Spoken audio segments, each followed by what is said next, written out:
So today I want to talk about tool number 4, which is face your fears head on. And I originally had it as face your fears head on for the beauty of life lies just beyond that which frightens you most, except I kind of think that's a little bit too... So what does face your fears actually mean? It's a very simple one. It literally just means pushing through what scares you. So there are many things out there that scare many different sorts of people. I guess the most prevalent ones are fears of heights, fears of public speaking, fears of death, fears of clowns, fears of seagulls. And some fears are a little bit more rational than others, I guess. I mean, fears of heights and death, I would say, just in those examples before, are probably ones that are a little bit more rational based. No one really knows what happens when we die. So I guess our minds don't either. And it kind of thinks that there could be some danger there, some danger that could hurt us, which makes perfect sense. I mean, when we die, I don't know, but something could happen. And also too, with the fears of heights, guys, there's a certain height where if you get too high and you fall, you're gonna fucking hurt yourself.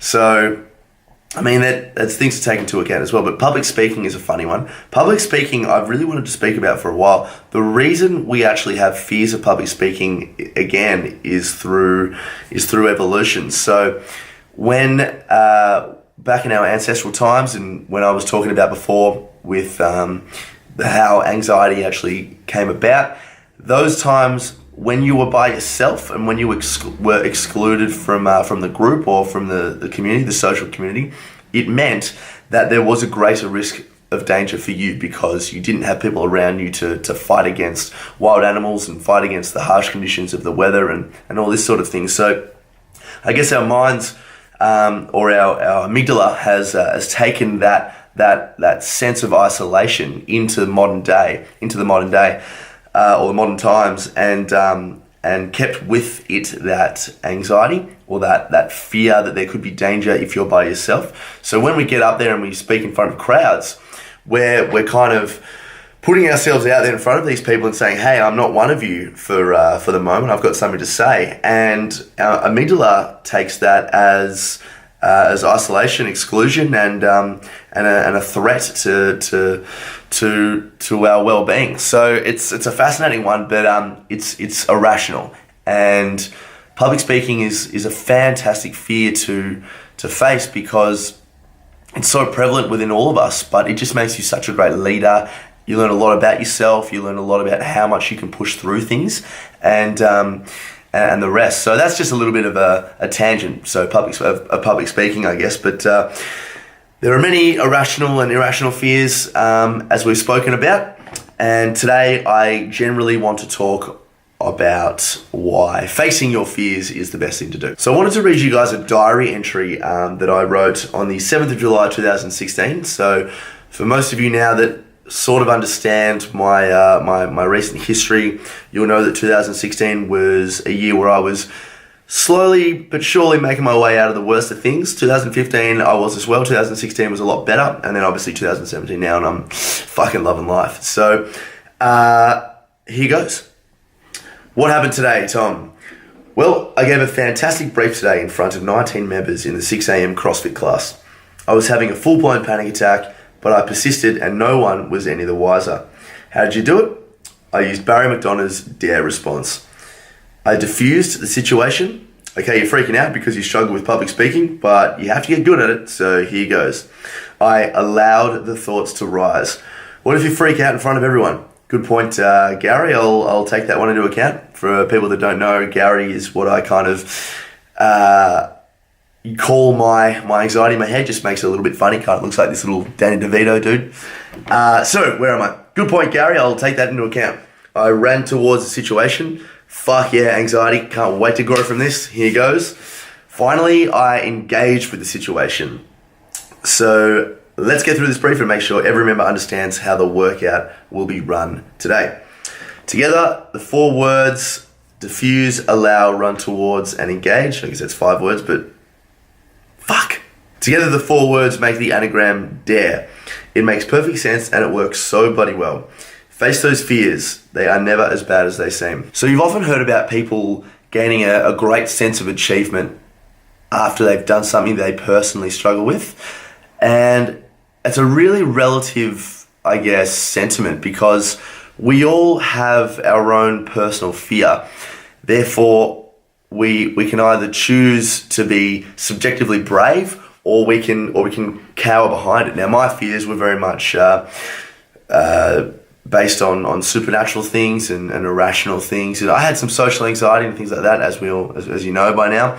But the specific, or I guess the intricacies of every person's fear, very, very much relative to that person. So only you know how you're going to be able to face that. And it's tough. It involves a lot of self-discovery. It involves a lot of, I guess, motivation and incentive for a better life. But it is very important. For me, and I'm going to be really honest with you here, for me, public speaking was never a massive issue for me. But I had a huge panic attack from doing it once, and it sparked this thing where I got really, really worried at about 30 seconds into every public speech, because that's when I had the panic attack. Now, from my videos, I hope you guys are starting to understand that anxiety is a habitual thing, and it puts itself in place so that to protect you from danger in those specific situations if you find yourself in those situations again.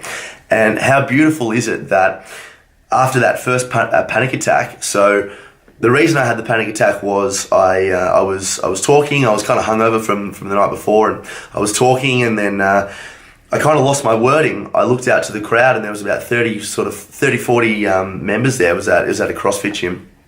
And I just started freaking out because I didn't know what I was saying or what I was going to say. And seriously, it was about 30 seconds in, and from every point up until now, I make speeches all the time for work, and I have to brief members and all this sort of stuff. And every single time, probably not so much anymore, but every single time, I guess in the last couple of years, at the 30-second mark, I can seriously pinpoint it down to a second. I'll start to feel those anxious flushes, but it's just I love it. I don't get anxious from it anymore, because I know that it just confirms to me that my anxiety is working well, and it's just so fascinating of how well this evolved sense manifests in all of us. So let's tie this back to some recent videos, understanding what anxiety is and how it specifically affects you. If you know what your anxiety looks like for you and how it affects you, you're going to be able to put systems in place to combat that. So now I know that if I'm doing something a little bit different with my fear of public speaking, or if I'm talking to a bigger crowd, or if I'm talking to a lot of people, or in a different setting, I know that around the 25-30 second mark, I'm probably going to get a little bit of a rise, because I'm not sure what's going to happen, and it's a habitual fear that I've taken on from that first big panic attack, that big traumatic experience that increased that set level of anxiety just a little bit. But now that I know that's going to come, I can prepare for it. So I know that at the 30-second mark, I make sure I have all my words memorized and all this sort of thing, and I can go from there. So I want to put that to you guys. You have now put down some rational-based fears and some irrational-based fears, and I think it's good to start plotting out the intricacies and the specifics of those fears, and what specifically about it do you get so scared by. And then, number one, put the systems in place. So if you get scared from clowns, okay, let's just say clowns, okay? I know it sounds stupid, but a lot of people do have a fear of clowns out there. They can be fucking scary things, especially with that new movie It coming out. If you get scared from clowns, start to think about what initial experience made you scared of clowns, what specific setting you would find yourself in that would give you the biggest rise of anxiety, and then how can you start to combat that? But you can do that for everything, guys. Face your fears head on, push through it, engage back in life. I think I heard an actor say that As soon as he walks out on stage and opens his mouth for the first time, that first word, all the fear goes away. So the beauty of life lies just beyond that which frightens you most. I'll speak to you soon. Bye.